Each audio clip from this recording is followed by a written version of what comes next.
The World Cup has come to an end. 7 years to prepare, 1 month to play, FIFA goes, Brazil stays, and we stay with a lot of things. Questions, memories, beautiful stadiums, militarized police, some roads, hangovers, and FIFA's case. FIFA takes the money, the sponsors, the tents, no shame. The circus is done and Russia waits. 7-1 was the least embarrassing number of this World Cup. 7-1 was about soccer. The high number of evictions was about people. The government says around 35,000, but popular committees estimate 250,000 individuals. That, my friend, is embarrassing. And more embarrassing numbers to compete. 9 deaths of construction workers in official arenas, estimated $2 billion in profits for FIFA, at least 2 men illegally arrested for protesting, 2 men in a Brazilian prison, can you even imagine? Numerous illegal detentions by the police, and you come and you complain about 7-1? That's just a very small piece. And it turns I did come to Brazil, not for the World Cup, not for the games, but to see he, she, and they, and all the ones that were here waiting for this to take place. I sat by a table in Fortaleza with an evicted family.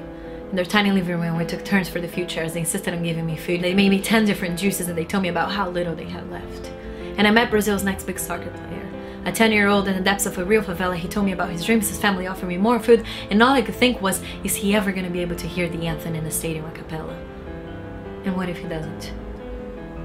And I met and I spoke to a girl that worked selling food for Fortaleza Fun Fest. And you know how much she earned? $25 for 14 hours of work. So many new jobs, they had said. And I walked down streets in Rio where everyone knew everyone. Community is so solid you will not hesitate to come. And I don't even know my neighbor, I thought. So sad to see such beautiful communities being destroyed for a city free of the poor. And soon protest signs turned into Brazilian flags. And I saw mainstream reporters turn into cheerleaders.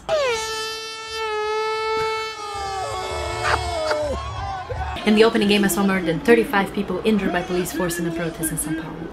Olha lá o Neymar com a Bruna Marquezine tirou o chapéu dela. And in Fortaleza, I saw a kid crying for not being able to pay $30 for soccer school. Está fora da Copa. Neymar está fora da Copa. And 2 people were killed by a brand new, yet unfinished, overpriced bridge that fell near the Belo Horizonte stadium. That after a monorail being had already fallen and killed 1 in São Paulo. Força Neymar. 1 tweet a second with this hashtag, and all I could think was, the activist Fabio Hidekis is still in prison. Is anyone gonna care? Then 7-1. And after a year of sponsors sticking the World Cup through our guts, they come and say it was not that big of a deal anyway. Here, drink some Coke. And I heard about the homeless that were violently removed by the police. We never gave a damn about them. Why now? Why like this? Rio was getting ready for the big final, and at least 19 activists were taken to prison with empty proofs. Cooking oil, tape, and fabric. Bomb ingredients, according to the police. All just to guarantee FIFA would have his final with no disturbance, no booze. And I received threats from all the political spectrum, right, left, police, citizens saying, shut your mouth up. And all I could think was the Brazilian song that says, peace without a voice is not peace, it's fear. And I fear this model in which a private event deprives citizens from their basic rights, where mainstream media does the magic trick of distracting the masses while controversial bills restricting protests are being passed in the dead of the night in São Paulo. Meanwhile, I fear that the growth of the revenue of the Brazilian Soccer Confederation is inversely proportional to the growth of the performance of our team.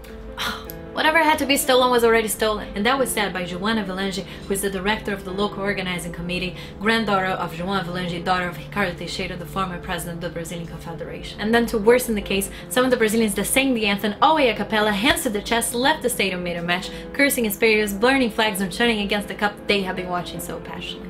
And where's the patriotism now, I ask? And what the hell does patriotism do anyways? Join the world as one? I don't think so. I think there are other ways. And I respect the ones that came. We all want to be amused. We all want to be entertained. In terms of soccer, it was a pretty awesome World Cup. But saying it was the best of all times is not seeing that out of the fields it was a World Cup of exclusion, a World Cup of the field. And meanwhile, I saw poor communities put together their pennies to squeeze in front of the TV and enjoy the only thing they had left, the pure joy of soccer, which FIFA insists is no longer a sport, is a product. And now, we try to find the ones to blame for our mistakes. And opportunists will say it was this party or that party. Well, I say it was all of us, it was people, it was corporations, it was all levels of government, federal, state, and municipal. All the ones that were in line to build their arenas and to earn some money with this World Cup. The World Cup didn't break Brazil. My message was and will always be, why do we need a World Cup to give us more jobs, more structure, when structure in the jobs must be given anyways? When our money for taxes should have been spent on getting us a better country, with or without a World Cup, with or without FIFA standards, and of course, without violating our basic rights. Legacy? And yes, there's money that came in and the benefits are here, of course. But to me, the biggest legacy was the changing thought. It was the fact that our police brought to light the scandal of the tickets and the fact that we are questioning this model of business. The World Cup has ended, but we are just starting dealing with our issues. Mita said that with the 7-1 our dream is over, I say let's chase other dreams.